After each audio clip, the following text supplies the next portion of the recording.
Nous allons maintenant parler des contrôleurs et du scope. Alors le contrôleur, vous savez à peu près tous ce que c'est si vous connaissez la structure MVC. C'est quelque chose qui va nous permettre de récupérer d'une part des données à l'aide de la partie entre guillemets modèle et qui va les envoyer à la vue. En revanche, ce nouveau mot, scope, vous ne savez pas ce que c'est. Qu'est-ce que c'est que le scope? Alors le scope dans AngularJS, c'est tout simplement un système qui permet de faire la liaison entre le contrôleur et la vue. Donc on va prendre un exemple simple. Là, je vais créer un contrôleur. Donc pour créer un contrôleur, il suffit de créer une fonction qui est n'importe quel nom. N'importe quelle fonction peut être un contrôleur. Donc on prendra par convention soit de mettre contrôleur à la fin, soit de mettre CTRL, donc contrôleur en abrégé, pour pouvoir les différencier des fonctions classiques. Et là, on remarque qu'il y a une variable qui s'appelle $scope qui est passée en paramètre. Donc ça, c'est la notion d'injection de dépendance qui est propre à AngularJS.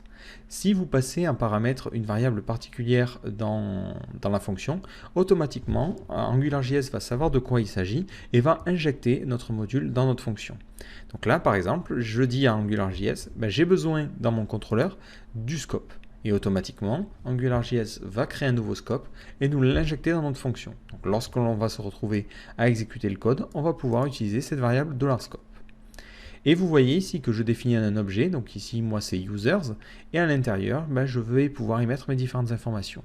Ce qui est beaucoup plus pratique que mon ng-init que j'ai fait. Donc, ce que l'on va faire, c'est essayer d'appliquer ça dans notre cas. Alors première chose à faire, c'est que ici je vais modifier users et mettre comments à la place, parce qu'on en avait dit qu'on allait créer un super système de commentaires. Donc là je vais mettre comment in comments, et ici comment et comment. Donc je vais me créer un contrôleur pour gérer ce système de commentaires. Donc là, je vais me créer un petit script. Voilà.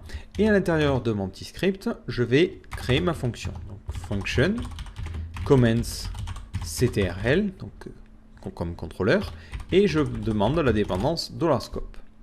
Donc là, une fois que j'ai accès à scope, je vais pouvoir créer ma variable comments. Donc ce que je vais faire, je ne vais pas me prendre la tête, je vais utiliser JSON Generator pour générer un JSON. Donc là, je prends directement différentes informations. Hop, ça me permettra d'avoir des commentaires par défaut. Donc là, on est parti. Donc je fais $scope.comments égale ce gros tableau. Et là, je vais bien l'indenter.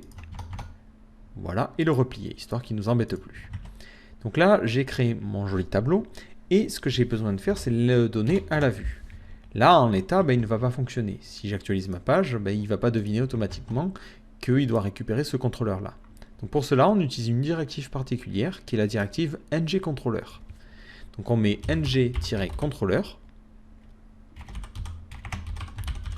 et on passe en paramètre le nom de la fonction que l'on va injecter. Et c'est tout. Si maintenant j'actualise ma page, vous voyez qu'au niveau de mes commentaires, tout est envoyé à la vue. Donc le scope en fait sert vraiment à ça. Il va permettre de faire cette liaison entre le contrôleur et la vue. Donc dès que je veux passer une variable à la vue, j'utilise ce scope. Et de la même façon, ce scope est aussi altéré par la vue. Automatiquement, dès que je vais rentrer quelque chose dans ce champ-là, qui avait pour ngModelQuery, dans mon contrôleur, j'aurai aussi accès à cet objet query. Donc ça marche vraiment dans les deux sens. Donc ça, c'est quelque chose qui est très important de bien comprendre.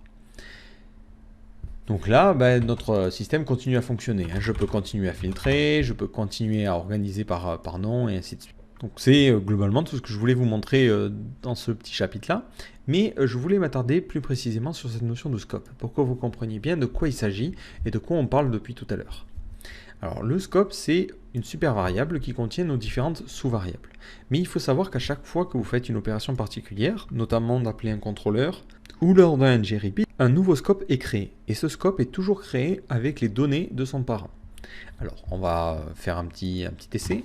Ici, au niveau de mon contrôleur, je vais faire un console.log $scope. Voilà. Je sauvegarde. Si maintenant j'inspecte, vous voyez au niveau de ma console que j'ai un objet. Et dans cet objet, j'ai différentes informations, dont notamment comments. Alors, ce que je vais faire, c'est que je vais entourer de manière un petit peu plus globale. C'est-à-dire que je vais entourer aussi mes différents champs qui permettaient de faire le tri. Hop, je saute à la ligne et je mets mon petit ngController. Si maintenant je sauvegarde et que j'actualise, vous voyez qu'au niveau de mes variables, j'ai toujours comments. Ce que je vais faire, c'est que je vais initialiser. Par exemple, ng-init et dire que par défaut, la requête de recherche, ça sera elite égale elite. Mais automatiquement, dès que j'actualise, vous voyez qu'il y a une nouvelle variable qui va être créée, qui est la variable query, qui contient elite. Une chose importante, c'est cette idée-là. Chaque scope va avoir sa propre idée. Mais ce que je veux vous montrer, c'est un truc un petit peu plus bizarre. Donc là, ce que je vais faire, c'est que je vais afficher la query. Query, hop, j'actualise. Donc par défaut, dès que je rentre quelque chose, on la voit ici. Et à cet endroit-là, je vais créer un autre champ qui permet de modifier la query. Comme ceci.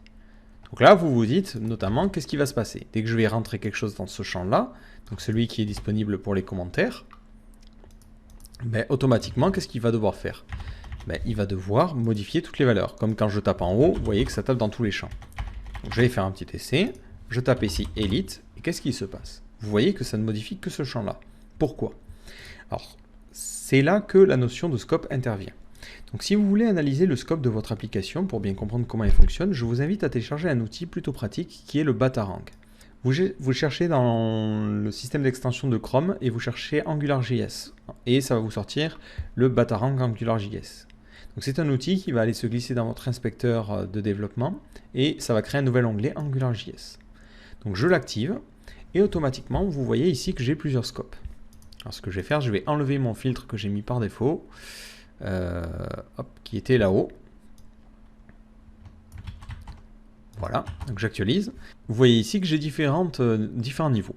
Alors d'abord, on a toujours un scope principal. Donc c'est le scope qui va contenir toute notre application. À cet endroit-là, je lui demande crée-moi et utilise-moi un nouveau contrôleur. Donc ce qu'il va faire, c'est qu'il va créer un nouveau scope à partir du parent. Automatiquement, il le crée et ça s'appelle comments et il contient mes différents commentaires. Rien d'anormal. Et ensuite, vous voyez qu'il y a plein de petits scopes. Pourquoi? Parce que là, je fais un ng-repeat. Donc, dès que vous faites un ng-repeat, il dit OK. Là, je vais créer un nouveau scope en me basant sur le scope parent. Et à l'intérieur, je vais y injecter le commentaire. Donc, à chaque commentaire, j'ai un scope, vous voyez, particulier. Mais si jamais je veux injecter une variable, comme je l'ai fait ici avec ce ng-model, ce qu'il va faire, c'est qu'au niveau de ce scope-là, il va créer une nouvelle propriété query. Et à l'intérieur de cette propriété-là, il va y mettre sa valeur. Du coup, ça ne va pas affecter les autres scopes. Donc ça, c'est une notion très importante. Pour bien comprendre ça, ce que je vous invite à faire, si vous n'êtes pas déjà au courant de son fonctionnement, c'est de regarder la vidéo consacrée au JavaScript orienté objet. Parce qu'il y a une notion d'héritage prototypal, et c'est ce que le scope utilise. Le problème, c'est que ça n'a rien à voir avec AngularJS. C'est quelque chose qui est propre au JavaScript à proprement parler.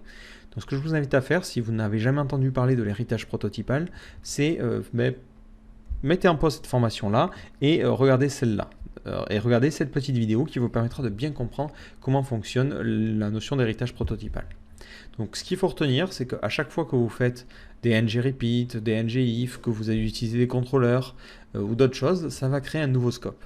Et les scopes n'interagissent pas forcément les uns avec les autres, seulement si on touche à certains de leurs objets. Donc là par exemple, si je modifie comments 0, ou 3, et que je dis que le comments 3, ben, il a un username qui vaut chien par exemple, donc username égale chien, et là il va modifier vraiment le comments, le scope parent, le comments qui se situe dans le scope parent. Alors pourquoi il va faire ça? C'est vrai que ça peut sembler un petit peu bizarre, tout simplement parce que vous lui demandez de toucher une propriété d'un objet. Donc là, cet objet-là, ce qu'il va faire, c'est qu'il va essayer de savoir s'il l'a dans un parent.